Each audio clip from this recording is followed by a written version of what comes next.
Hello, everyone. It is time to do our progress review, which is the March-April cycle. Today, we have with us Max Rias from Banyan Tree Investment Group. Hello, Max. Hello, Mick. How are you going? And hello to everyone. Yeah, I really wanted to know from you as to, what is going on with inflation, because markets are moving up and down. We're sitting at higher levels, and that is really impacting everyone, including the people in mortgages.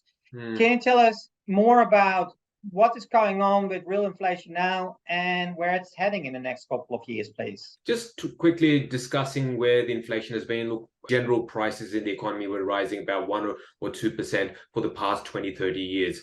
Now, that rate of inflation has almost all of a sudden jumped up in Australia to 8%. So, that's significant. So we're now feeling it in our household budgets, doing groceries or paying power bills and whatnot.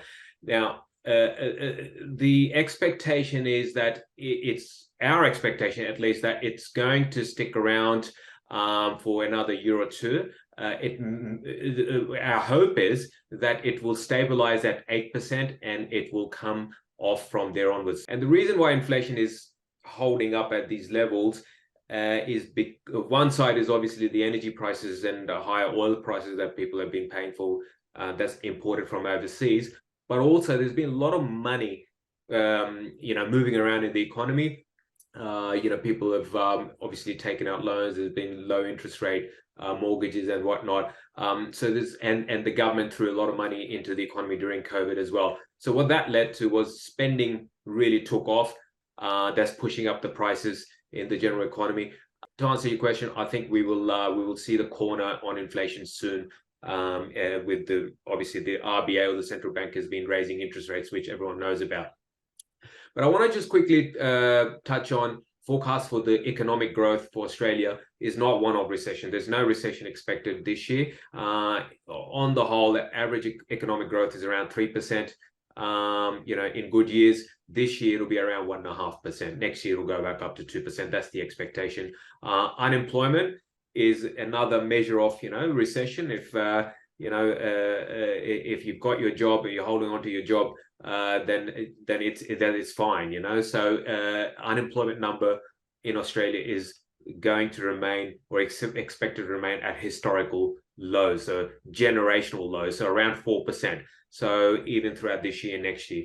So that, I think, should give you some comfort. The economy will plod along.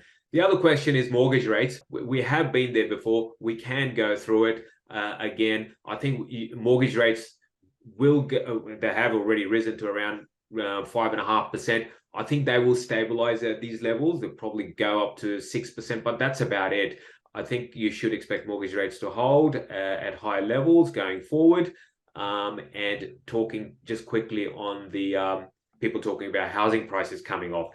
I think housing prices got to be seen in the two halves. There's the affordable range, certainly in the Sydney market or even national market. If you take housing stock that goes up to the median price level, that's usually the affordable housing stock, which basically means is driven by rents. Rents, as you know, have been rising 10-15% in recent times, which on the whole means is the affordable or up to median house price stock has been yielding or giving an income return of 4 to 4.5%. That's where the investors actually like to get into the property market and hold up the pricing. So, and we're certainly noticing that in the residential property market, that the pricing is holding up at these levels. And Perth market is actually held up really well. It's actually positive year on year, 2.5%. It's shown some weakness, but in the last 3 months, but still it's breaking even compared to other markets like Sydney, where they've gone back about 10%. But the price give back is actually happening at the premium end rather than median stock. Yeah, so we usually in Western Australia and Perth run about a year to a year behind what the East Coast is doing. So I'm expecting to see some more negativity coming through, although the resources is quite what is a good full on working here. Everybody's putting jobs, so maybe we're avoiding those big drops like we've seen over east that had significant increases a couple of years ago. Hey. Yes, I think, Mick, you guys are very much driven by China. China's reopening. Taking agriculture and commodities and coal back again. In fact, unemployment in WA is lowest compared to the rest of Australia anyways, around 3.5%. So yeah, pretty good conditions on the ground there. Yeah, and the last point that I guess I wanted to make is like, so look, in the past we've seen high interest rate, we've seen low interest rate, we've seen very low interest rate in a couple of years ago, and really this is not normal. The normal is somewhere in between, and what I see and hear you saying is we're going to go back to what's really normal, and 2% and lower, that wasn't normal. That was just, and setting of the policy that that is not going to last. That's exactly it, Mick. So just exactly rounding off in terms of inflation, if it stabilizes between 4 to 6%, you will see term deposit rates rise to 4.5%, 5%. You will see fixed interest start to yield good return in defensive part of the portfolio, which we'll touch on later on. So I think income investors are finally going to get their day under the sun. Excellent. Good. So on another note, there's some terrible things happening around the world for the last year and a bit.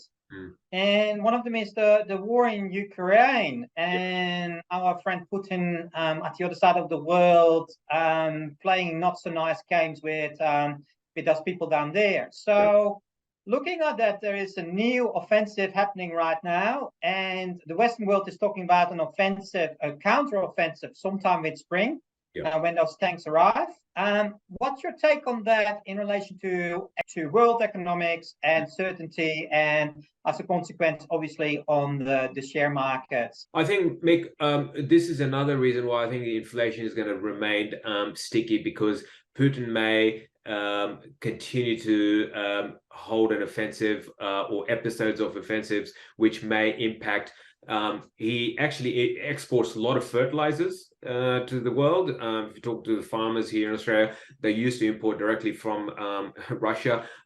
There's wheat that Russia exports alongside obviously gas and energy, which they've started obviously selling less of to Europe, but they're certainly putting it in other parts of the world in Asia, such as China and India. So the more Putin is on the pointy end of a war, the more you will get ongoing skirmishes, which may lead to episodes of inflation. Now, to answer your question about our outlook for where this, how this situation will continue to play out, I think whoever you listen to, there is expectation of an entrenched and a long-term issue between Russia and the West here. And really, there's a bigger geopolitical rift or wedge now forming between China and Russia on one end, which is going to smell and look a bit like those clients who are old enough to remember the Cold War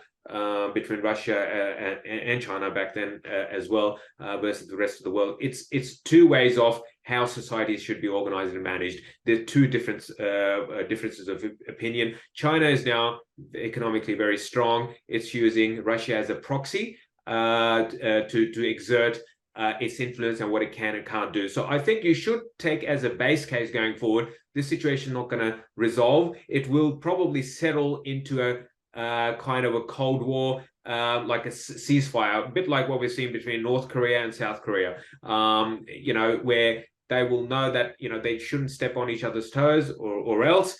Otherwise, it's basically guns pointing at each other, should be your base case going forward. And I don't think it's going to, in some respects, you will probably go into a world where it's going to be more stable, because each party is very strong. And there's a term called mutually assured destruction. So if one party takes the other party on head on, that is US and its allies, NATO versus Russia and China, there's not going to be anyone coming out of it unscathed. So therefore, we're heading into a stalemate. Hopefully, it'll settle down. But I think you should expect higher inflation or higher levels, which we've already said 4 to 6% into the impact of portfolios going forward. Hopefully that answers your question, Mick. Yeah, it does. Thanks. Yeah. So stability would hopefully mean some more safer returns in the future, and opening of China, which we take advantage of, means an Yes. higher Australian dollar. Is that what's on the card? And how does that impact on Australian share prices? Mick, I think Australia dollar should be right now at parity, because if you look at there's a number called terms of trade. So we're effectively exporting more right now than we've been importing. We've actually been living quite well within our means in Australia, and we've been exporting energy such as LNG and gas to the rest of the world at record prices. Agriculture has been doing well. So terms of trade are actually at historic highs, which would mean that we sell in the US dollars, our exporters are selling in the US dollars to the rest of the world, and then they bring those US dollars back and convert into Aussie dollars. That takes the demand up. Now, the only reason you're not seeing Aussie dollar at higher than 70 cents or thereabouts at the moment is because there is flight to safety because of geopolitical risks are talked about in US dollar. But once the geopolitical situation and the stalemate becomes more entrenched, and it's already starting to happen, this extra safety that people have been taking in US dollars will start to come back into the broader world, and people will go, well, hang on, Australian dollar actually should deserve a higher rating. It is paying higher interest rates now, and the US could potentially see rates coming off. And the Australian economy is certainly very strong, and it benefits from China trade as well. So if you put all those things together, there is actually a better outlook for Australian dollar than a lot of other currencies in the world. Yeah, excellent. Okay, now question about sustainable investing. So you know that we are pretty strong and have chosen the path of sustainable investing because of the mega trend of the future world changing in order to address all the risks that we have in relation to global warming and also more ethically inclined. Now, obviously, the war is distracting from this and perhaps moving things faster or a bit slower. But what is the latest in sustainable investment trends and inflows of money and performance and developments worldwide? Yeah, funds into sustainability focused investments was really taking off in 2021. But investors got sidetracked last year because inflation obviously went from 2 to 8%. So people just put all things on the shelf and started focusing on here and now.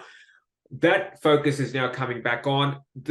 The issue around global warming is on. There's no getting around it. In fact, we're now 1 year delayed, and there's really very short window of moving in the right direction of bringing carbon dioxide emissions down in earnest, or else. So what we're beginning to see is Biden's government in the US and Europeans are actually coming out with hundreds of billions of dollars worth of funding, actually around $1 trillion each, where they're actually subsidizing industries to get going, effectively to transition from fossil fuel-based energy consumption, whether it's transport, haulage, power, home heating, whatever. It's got to be done through renewables and do it in earnest. So, and you've certainly seen Labor government in Australia talk about creating Australia as gone from being a laggard to now shaping the global policy on at the forefront of being that transition to renewable. There's a lot of talk happening right now around hydrogen. In fact, the next article we'll write about on hydrogen playing a very pivotal role in moving to the renewables. It's actually quite exciting. So and Australia wants to be the superpower of hydrogen, in fact. And over in Germany, they're saying our goal is nothing less than seeing a hydrogen boom. That's by the German Chancellor. So and we'll talk about that and get people sort of introduced to what that means in terms of taking exposure in the portfolio. So there's flows now coming into the ESG space. Government policies driving ESG transition. We've got the third piece also being introduced, that is a global, let's call them global accounting standards, where everyone agrees globally that these are standards that companies, wherever they are in the world, have got to report to not what you think is sustainable, but what everyone agrees to is being sustainable. And then if you don't, and then disclose that so that investors can make the right choices. So that is going to, those standards will be enacted. They've been agreed upon, will be enacted early next year, 2024. So they're all the good things happening in this space, Nick, and I think you should see, the needle move faster. And the other question you may have had, Mick, sorry, did you want to add anything, Mick? Yeah, I said in relation to inflows, in relation to performance, and in relation to the investment case of ethical and sustainable investments. Yeah. So in terms of what does that all mean? So last year's been a bit of a lost year, but if you look at the performance, on the whole, ethically oriented stocks versus standard market stocks, since COVID and things have been just all over the place, I think they've more or less met each other. Yeah, sure, it was a bit below the sustainable funds in the last year or so, but they've sort of been tracking each other. But certainly in the last 3 months, I've got a chart which I will share here. Ethical shares have started to show big divide. They're actually outperforming by a significant amount. So again, that's these shares now responding to those shifts that I've been talking about. More investors coming in, policy heading in the right direction, and standards being enacted. So you're really saying that, maybe 10 years ago it was a fashion word, but now you really see concrete, the government's doing something about it, putting money aside for these kind of purposes, and the investment markets followed by accountability standards. Which is fantastic. Okay, now on the last note, a closing view on the world in the next year or so. Is it kind of like a bit of a recovery and back to better times, more safer times? Yeah, I think, Mick, this year is going to be about muddle through. I think by design, the RBA wants the consumption to slow down, but the rest of the economy, where the exporters are going to make really solid profits out of China, Chinese tourism will come back to Australia as well. I think if you put all that together, the economy will chug along, probably 1.5% growth as I expected. But next year, as I stated earlier, but next year you'll start to see green shoots or recovery happen. You should start to expect investment returns for across the risk buckets, where you have equities that will return 8 to 12% per annum, hold through a 5-year period and beyond. Bonds will start to give you a decent return, 4.5%, 5%. I mean, they used to give these returns. As you said, what we experienced in the last 2 to 5 years wasn't the normal. You are now seeing the normal periods come back, where defensives will give you good income return, equities will give you a good risk-based returns. On the whole, I think you're moving into better phase of returns, and certainly in the next 5 years, looking back, I think you should have a good story to tell. Well, let's hope that, and let's give everybody in the world a bit of a break, so that we, can bit of a breathe and do our normal thing and move on with our lives. So thanks, Max, for explaining it all for our clients, and thanks for catching up too. And to my clients, I hope you find this useful and gives you a better perspective of where we're at and where we likely heading to in the next year or so. Thank you, everyone. Thank you.